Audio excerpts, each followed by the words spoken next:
Hi there, it's Ricky from Moshville Times here once again. I'm delighted to be welcomed by Edinburgh-based progressive metal band Ramage Inc. It's also great to talk to a fellow Scottish band. It means that I don't need to put any subtitles on the screen or anything like that. So, oh well, don't speak too soon.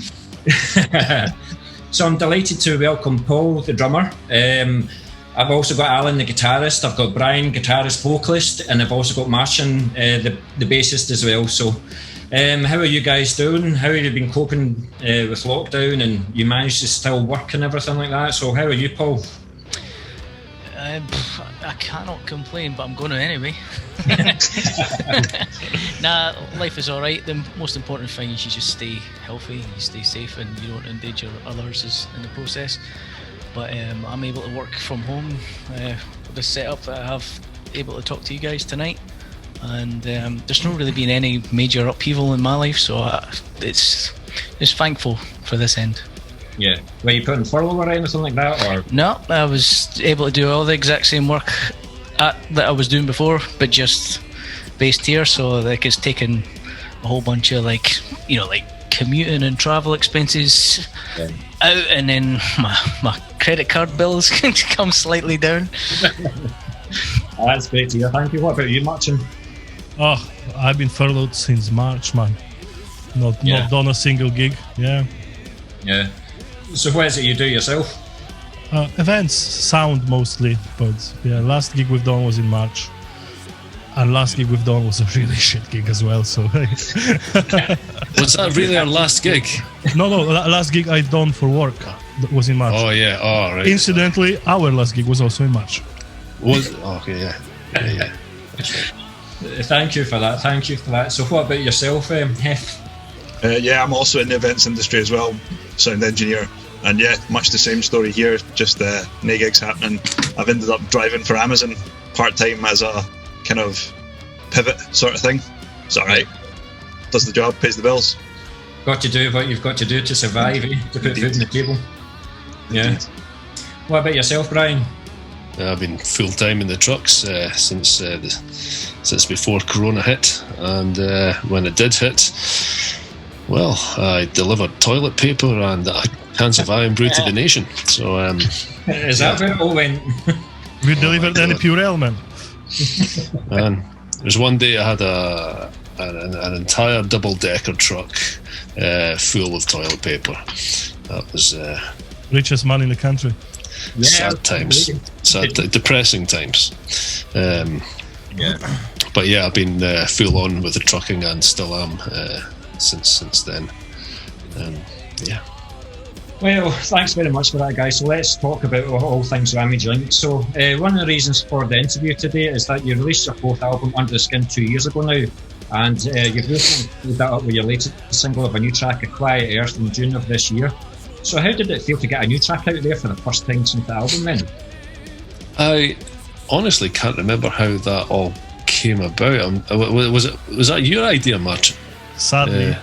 Yes, I'm full of stupid ideas. You know? Yeah, it kind of was my idea. Yeah. It was. I think Martin mentioned that it'd be nice to do like some kind of collaboration because all of us were not able to rehearse together for obvious reasons, and we've not actually met up as a band since this whole thing started. So, in order to just keep, initially, in order to keep spirits, elevated, I think it was a collaboration project that we wanted to get other people involved, and it just kind of grew and grew from there. And obviously, we wanted to do it for a charity as well, which was then chosen by the people that got themselves involved with it. Yeah. It was an epic undertaking as far as engineering is concerned. Yes. And editing as well. Yeah. I can certainly gather that. So, but going back to not seeing the band since March, then is this the first time that you've seen their faces? No, we've had a few meetings online, and but no, we've not really kept in touch as much as we normally would, had things been the way that they used to be. I mean, we used to rehearse every Tuesday, like religiously. That was our time together to talk or to play through our set and see what's going on. I guess the other thing is you always think, like when the whole thing started, you're never envisaging this is going to last a year. You know, you're thinking, let's maybe we'll be back to normal next month, and then next month comes, maybe next month, and then before you know it, 9 months have passed. Yeah. There was always this like, oh yeah, we have so much to looking forward to. Like, you know, we have Bloodstock, and we have this, we have Badgerfest, and we have this other gigs. And it was like, yeah, that's cancelled, but the next one will happen. No, that's cancelled, but the next one will happen for sure. And then there's looking at the calendar and seeing the next gig disappear, and then the next gig disappear, and then the next gig disappear. Man, this is just getting more and more depressing, wasn't it? It's heartbreaking. Like you boot up your computer and it gives you like all these notifications. Newcastle tomorrow, Manchester day after. It's just like, yeah, it's pretty depressing. Yeah. So imagine you've just copied everything from 2020 and pasted it into 2021. Wherever we could, yeah. But yeah, not too far off, yeah. Yeah. But hopefully things will get better soon. But as you can see from behind the Martian, like you've got the video for the song "A Quiet Earth" to coincide with the single release. So how was that made? After watching it, it could easily have been a nightmare to assemble. So it was. How it was put together was basically we've set up an upload box for each musicians. So they gave us audio, which I passed on to Ramage. He dealt with.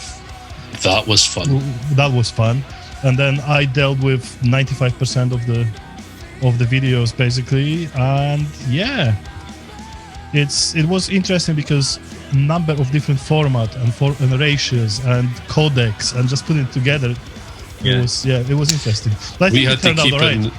We had to keep in close contact in order to organise the footage as well, because it needed to be in relation with what was going on with the audio, because I ended up having over 300 channels in the project from submitted performances from people, because although there wasn't over that many people performing, each person submitted harmonies and various versions of takes, and I tried to use as much as possible, and it made it epic, and it was fun.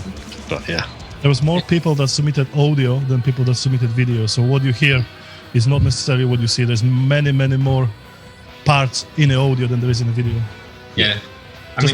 Not everyone wanted to be in a video, essentially. Camera shy. But it was a tremendously powerful song video, and it was also pleasing to see the guys that were on the video. There was no half-arsed performances or anything like that. No. Gave their all. The song. But I'll certainly put in the links of the charity as well when I put up the article for this. Thank you. Another article as well on Moshville Inc. to spread the song, because it's certainly a worthwhile cause, and it's a tremendous song as well. So kudos to you guys for doing that. So again with Ramage Inc. then, so with the lockdown, have you been using this time constructively and written more songs? Are you going to tell us? Are you going to keep it a secret? Or well, I guess we're always trying to keep the music flowing, and unfortunately with the current situation, we're not able to rehearse together. And the initial plan for the next album that we were going to do, we were meant to be all working on it together. Because with the previous albums, I'd write everything and then make the demos, then bring them to the band, and the band would then go, we like that one, Ramage, or well, we're not so keen on that one, and it's kind of, they'd pick away at it, but most of it was all kind of like almost a finished product. Whereas my initial plan for the next one was to try and get the guys more heavily involved in the writing process, bring in riffs and ideas and like rough arrangements and working it together in a room. Sadly, we've not been able to do that, so I've had to revert back to my old ways. But after we had a wee band meeting the other night and discussing about new stuff, and I'm going to try and get as much done as possible to then present it to the band in a almost finished format, to then do thing in a reversed order. It's going to be a bit weird, but the new stuff it's coming. And I wish I had more time this year to do it, but this year's been really flat out for me in regards to work and my personal life. It's been more full on than any other year I've ever had in my life. Yeah, I quite like the idea of doing that. I was telling the guys the other night, doing the drums last, because I've never done that in my life ever, because you usually do the drums at the start, and often the songs aren't even anywhere near finished. The vocal lines haven't been written, the melodies, all that. So I'd actually be playing drums to something that's like 99% finished. So I'd actually be hearing what the song's meant to be, and that could actually have an influence on your drumming as well, because you might, like the phrasing of the vocals or whatever, and those are like luxuries you generally don't normally get to have when you record drums. This might sound like really crazy to a lot of people doing the drums last, especially other musicians and producers. But we always play to click tracks, and I like making the tempos to the song for the feel. But tempos can always be changed in production as well, if need be. Even if everything's already been recorded, you can still do that and re-record parts. But I really wanted to get. I've never ever been able to give the band like a demo with all the finished vocals on it, and backing tracks and all that kind of stuff, to get them to hear what's really in my head before their performances get put down. So I'm thinking, if I give them a more informed product, so they can get more creative with what they might put down on it, I think it would be quite interesting. I appreciate it. Thanks for the answer, Hammy. I've got two questions for you. Have you been able to? Are you one of the lucky drummers to have an electric drum kit in your house so you can still practice? And second question is, what's you're drinking? We'll do the important stuff first. Nah, I'm only joking. So I have two drum kits, but I've been in the middle of a house move renovation type thing, so I've been learning a lot of DIY. So the opportunity and the space to assemble said two drum kits hasn't presented itself yet, but it will do soon. And that'll be brilliant, because when Ramage gets round to sending us stuff, I can set that kit up and I can just practice away along to the click tracks in the final mix of what he's got. So by the time we are safely able to go in the studio, it's not like I'm starting for scratch, like hearing the things for the first time, or like getting around the kit for the first time. You also got to remember, I haven't even held the drumstick in my hand since February, so there's a lot of cobwebs going to be there as well. So I'll get those kits up, and by the time we're ready to do the album, I'll be flying. The important stuff, I drink whiskey. I always like to have a minimum of 2 different drams. It's called a flight usually. Fucking hell, man! I knew that was going to happen. This is a webcam that just doesn't. Well, I tell you what, while you're sorting that out, we'll come back to the drink thing then. So, with Brian kind of saying he wants the other band members bringing in, are you bringing your own personal taste in music, or are you bringing your own riffs then? Well, I think we all kind of bring our own flavour to what we're playing, even when we're playing parts that someone else has written anyway. Yeah. But I think the plan this time is for us to all do a bit more of our own creative contributions to the project. Yeah. So even though Ramage is going to be bringing us a more complete sort of demo of the material, that's pretty much the way we've always kind of worked in this band, is Ramage brings us demos, we play around with them, change the stuff that we think could be improved or would benefit the song more, and then we work from there together as a complete band. Yeah. But I think we're going to take a more proactive approach to contributing more individually between all of us to those demos before we then actually take it to the studio, sort of thing. Yeah, so you're going to be bringing some black or death metal into the mix, or? Well, I don't know, maybe. Well, we'll see. We need to see German hardcore dance. I suppose it'll all depend on what the starting material is. We've got to play to the feel. Yeah. So there might not be any complete songs or anything like that then, but have you got just of ideas, like, and how would you say it compares to like your early material? Have you found the sound that you're looking for, or? Each album that I've done is progressed.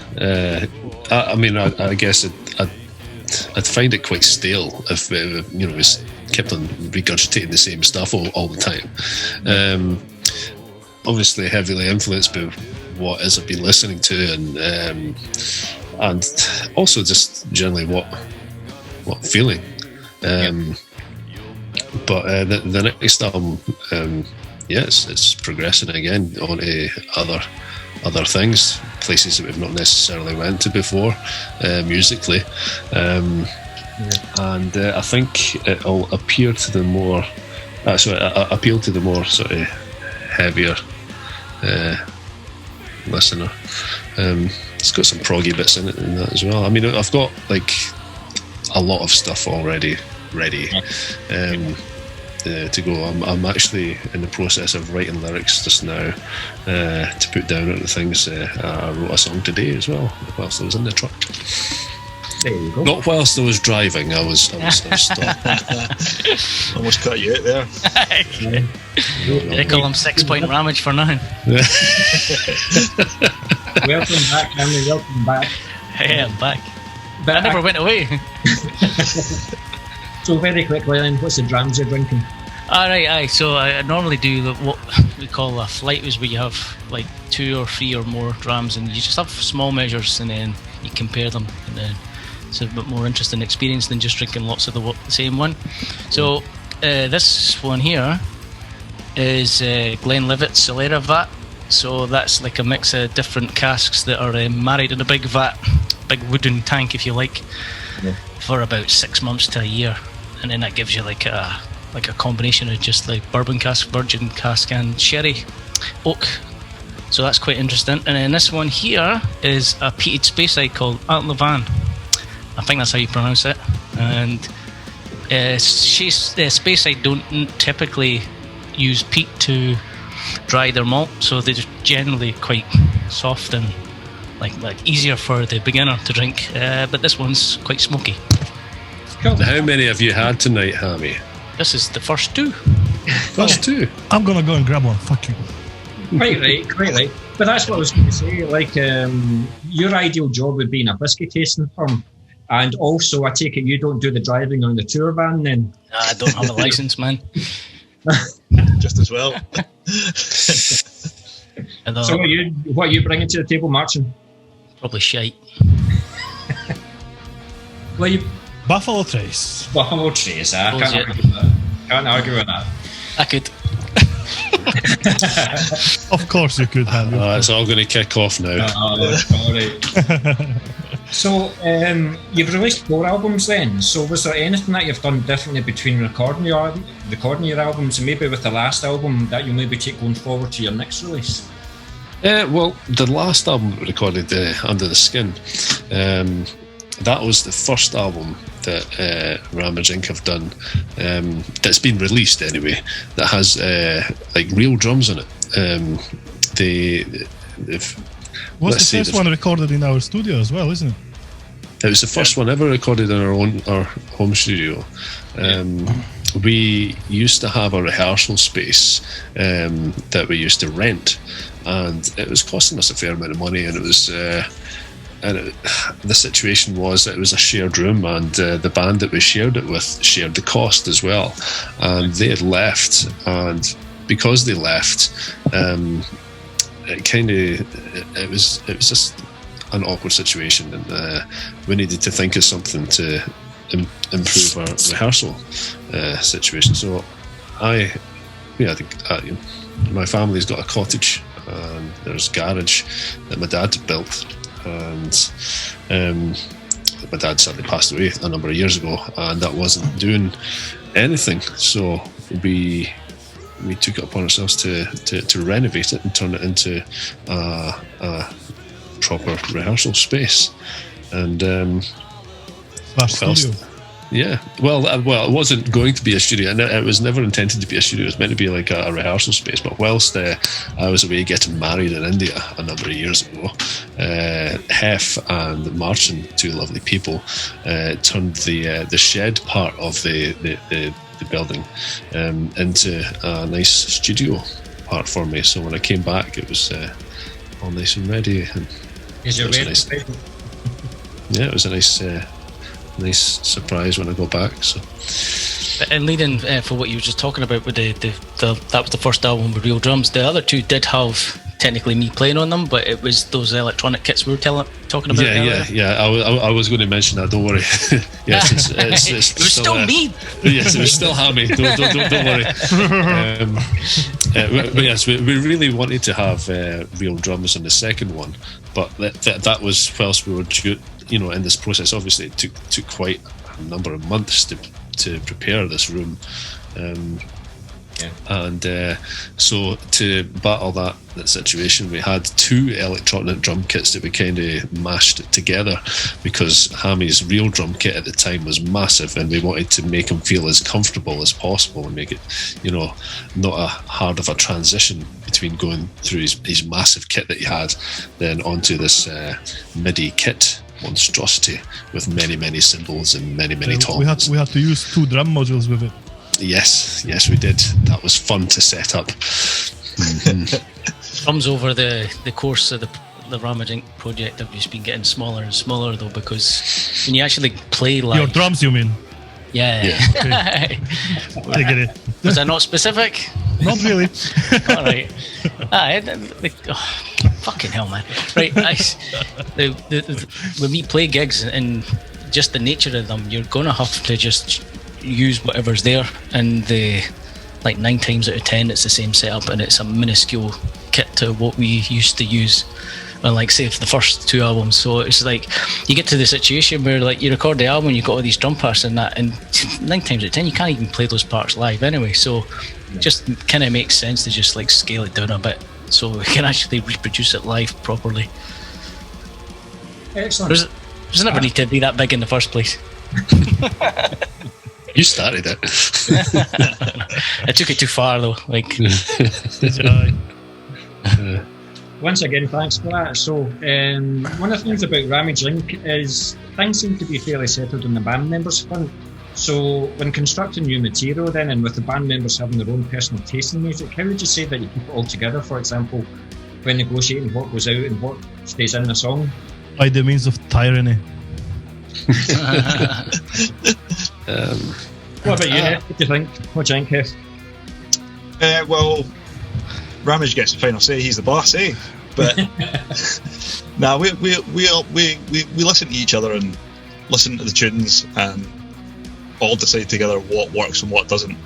I mean, like, I think for the last album we had something like 6 or 8 extra tracks that ended up not on the album. Was that right? Something like that, Ramage? I'd imagine it would have been probably more than that. There was more probably than that, more than that. But yeah. When it came down to it, it made the tracks that were on there were the ones that made sense to be on that album with, in the context of the project. Yeah, I think the album that had the most left over was Earthshaker. I mean, there's practically another album's worth of demos that never. But that's a good thing, because you end up with something curated and something that makes sense together as an album. Yeah.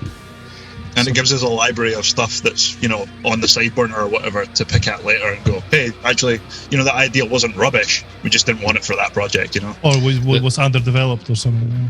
There was one song that I really liked from the last album that we never ever, that didn't make the album, and we actually recorded it live and learned it in the studio and recorded it live. As really Ending cool. Grief? Yeah, it had a really good midsection in it, which is nice. I might want to revisit that. Who knows? Now, since we're on the subject, I just remembered that just now. Okay.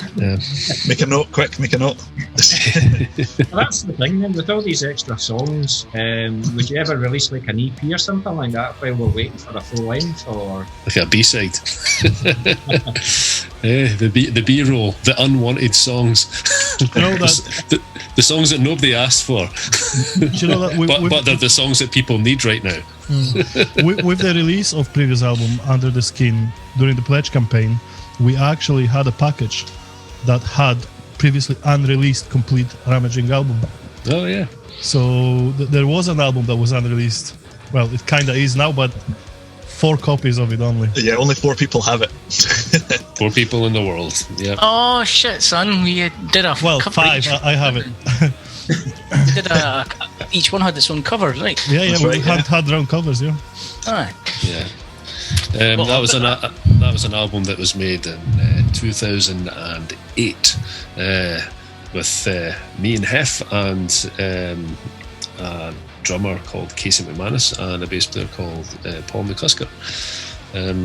That was the lineup of a Ramage Inc. at that point in time, and we'd done this Screaming Melodies EP together as well. And yeah, that's what inevitably got Ramage Inc. started again in 2012, 11. Ish. Yeah, Well, around about then. 11. It was I would say 2011. 11. Yeah, when we got. Funny because and that- you said 11 earlier, Ramage, when you phoned me. See? 11. 11.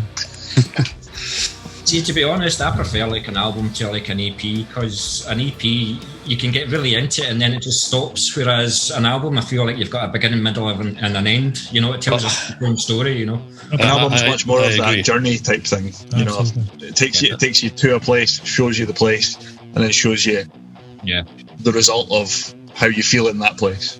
yeah, I agree. I mean, up until that point, like I think Feel the Waves was an album that was kind of very put together very quickly because we needed a product for the big gig that we got offered, which is what made the band get together. And listening to that album whenever I go back to it, it feels like it's an album full of songs. It's the best of, isn't it? You know, it's like I had a whole bunch of stuff and we needed something that'll work together in some kind of way. There was no concept or anything. It was just basically lots of songs that I've written over many years, and we just chose the ones that we thought, you know, would work. And so yeah, like the band never really had like a set sound or anything. There was lots of like metal-y type ones with harmonies and, you know, on the guitars, and more cheesier numbers, more ballady numbers, and I just couldn't really decide on where we were going. Earthshaker was more of a thing. I'm quite proud of that one. It was still had, like, you know, the darker side of things, and sort of a lot of melody, an awful lot of choirs on it, and female vocals as well. A lot of female vocals in that album. Yeah, I think that's probably one of my favourites. I like the last one too. It's not bad. It's all right. I'm certainly looking forward to seeing what you guys have got next. But obviously, there's not going to be any live shows in the near future. But I see that you're noted to play Badgerfest in October next year. So you're looking forward to playing Badgerfest, for example? I hope it goes ahead. That would be absolutely amazing. To do any live shows would be a pleasure right now. Yeah. I think we're all dying to get a shot of a guitar on a stage, like. I think the trajectory, realistically, is going to be safer for individuals to get together before it is masses of individuals. So we could probably do a live stream or a few live streams before we start playing in public again. Let's learn how to remember the set first, Hammy. That's something I was going to ask first. Like, is that something that you've thought of, like doing a live stream? Yeah. Like going to a venue or something like that, and just we actually had a gig booked with a company down in somewhere down south for the end of November. Wolverhampton. But that doesn't look like it's gonna happen. So, but in the meantime, company I work for invested money into proper nice video production gear. So we're probably gonna live stream something, yes. And it'll be amazing. Yeah, no doubt it will. I'll be all right. because you're drumming on it. It's Hey, quite Martin, funny. a quick technical note. I've got a countdown timer on the top left-hand corner of the screen saying that we've got 6 minutes and 33 Alright, because seconds left.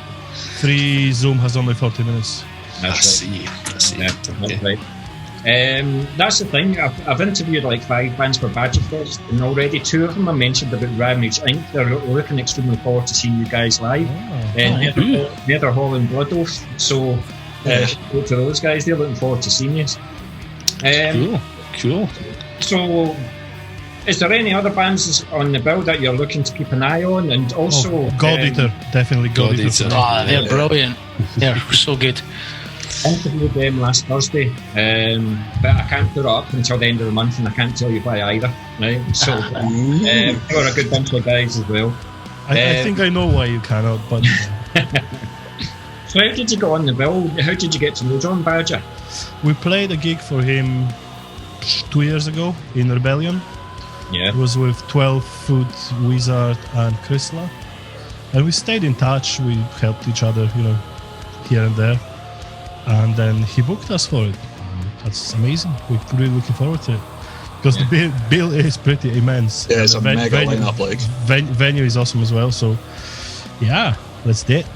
It's getting bigger every year. It's definitely building a reputation for it. Totally. You can see that with the headlines like Rage and Speedhorn. I mean, you've just released an album again. Mm-hmm. So, definitely going down to see it. Looking forward to it. Good. So, Heth, as we've noticed, we've only got 5 minutes left. So, very quickly then, tell me guitars that you use then. Guitars that we use. Me and Ramage both have our own custom-built guitars. So Ramage has a custom-built guitar that was built by a guy, an Edinburgh-based luthier called George Kokorin. So he basically told him exactly what he wanted. He built it for him. And I custom-built my own guitar, 2 years ago now? 3 years ago? 3 years. I don't know. Yeah, 3 years ago now. Because I was frustrated by not being able to buy. There's not enough people making 7-string guitars, so I made my own one. So we both play those custom shops, and then both of us own other guitars. We both have Schecter 7 strings. We both Ramage has a Ibanez 7 strings as well. And so we kind of chop and change between all of those depending on what we're feeling like. What's your back feeling like at the moment as well? Yeah, Martin keeps giving me hassle because my guitar is really heavy. It's stupidly heavy. It's like just ridiculous. It's ridiculous. So Brian, why the 7-string for you then, and why not the typical 6-string? What does the 7-string bring to you? It's Or you just No, it's just a natural progression. I mean, when I first started Ramage Inc, I used to use 6-string guitars. I had a couple of 6-string Jackson Kellys at the time. And the tuning of which was like the drop. It was the drop B tuning, wasn't it? You were in the band. It was this Hammy that was a guitarist at the time. Wow, going back a long way here. But yeah, and we also had the 7-string guitars, but as well that were tuned as standard. Which is not something that we do anymore, and we used to have to bring like 6 guitars to each gig, which was just a pain. Allowed us 7 strings allowed us to streamline the setup a wee bit. Not having to change guitars during shows kind of makes life a bit easier. But it changed. I mean, I liked the songs that I was writing on the 6-string, but I wanted that extra lower string as well, just to see what else I could come up with. Yeah, so I kept the 6-string tuning, which was already really low. I mean, it was the drop B on the 6-string, which is normally what would be the lowest string on a 7-string guitar if it was tuned orchestrally. So kept that tuning, but added that to the 7-string, and then with an extra F sharp on the bottom, and then we decided to make the bass an octave lower from the guitar, just to make everybody's arse fall out. So Martin, what do you use? Spectre basses. Is it 4 or 5-string? 5-string for Spectres, yeah. You're off as well. Just like this one here. Beautiful Spectre. Oh, excellent. It's a lovely piece. Yep. Lovely piece. He's Only good pro- only instruments, problem- right, Whisky. Only problem is he has to source his strings from the Forth Road Bridge. Yeah. Why do you think they closed it down? Very quickly, Armin, what is it you play then? Whatever is in front of me. Generally, don't get any choice in the matter.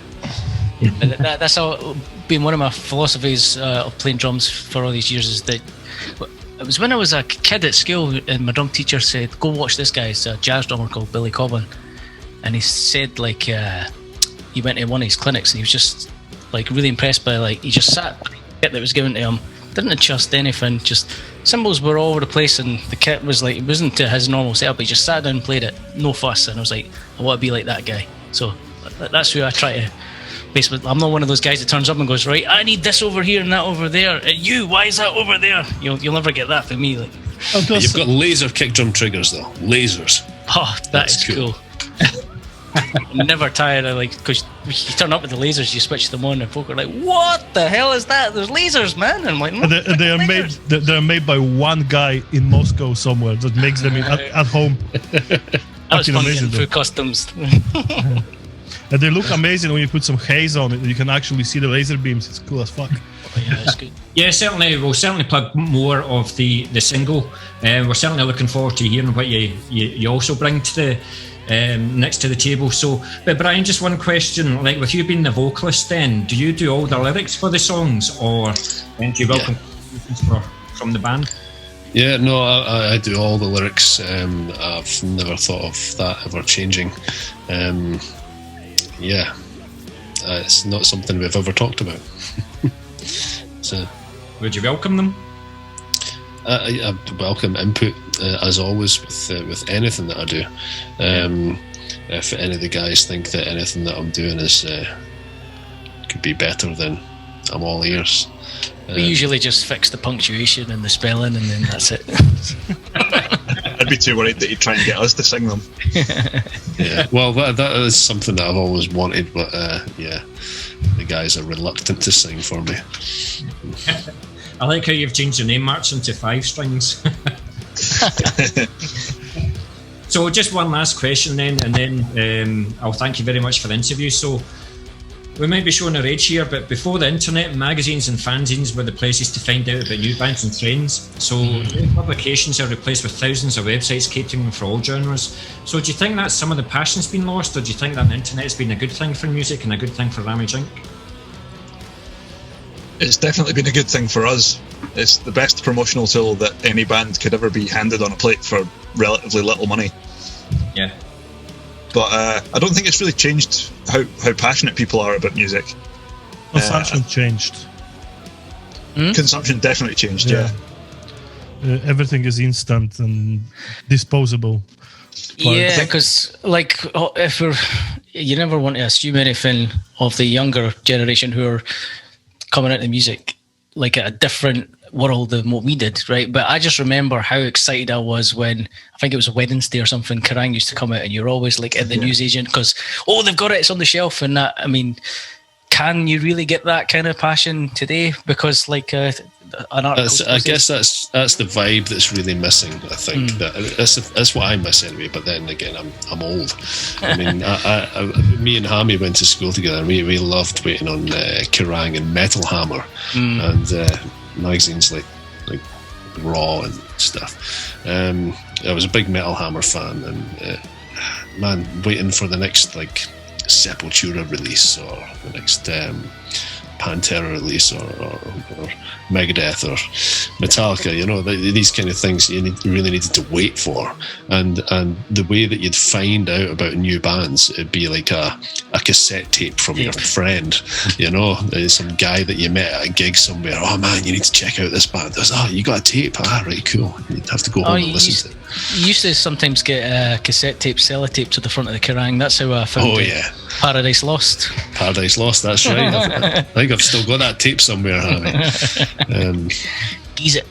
Yeah, but that anyway, we're kind of going off track, but that was kind of like the passion back then. You'd have to wait for something, and you'd have to strive to find good music, where now, I think the attention span of an awful lot of like music listeners these days.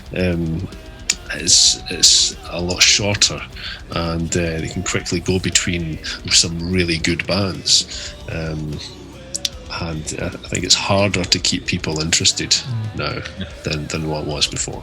The problem, especially with heavy music, is I think heavy music don't tend to grab you within first 5 seconds as pop music does. So sometimes you miss on a really, really good band because the first 10 seconds on the riff doesn't hit you. But it's weird though, like growing up, I'm definitely shorter attention span than I was when I was younger when it comes to music, and I'm like guilty as going like, right, I'll give them 10 seconds and then, like, whereas back in the day I would sit in front of my speakers just staring there, like I didn't have to just have music in the background because I was doing something more important or whatever. I would just listen to music, I just don't have that attention span for it anymore.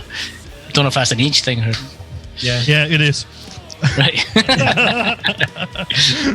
It's like you say though, it's a double-edged sword. It's like everything's like so instant now, it's just a click of a button, but for every click of a button there's 10,000 bands out there that you can potentially listen to, and it's just finding the jewel in the crown. But also remember, speaking to guys that I've known since 1990, like I don't know if you know any extremists, they were like early 90s up in Aberdeen, in the rain and stuff like that from Newcastle.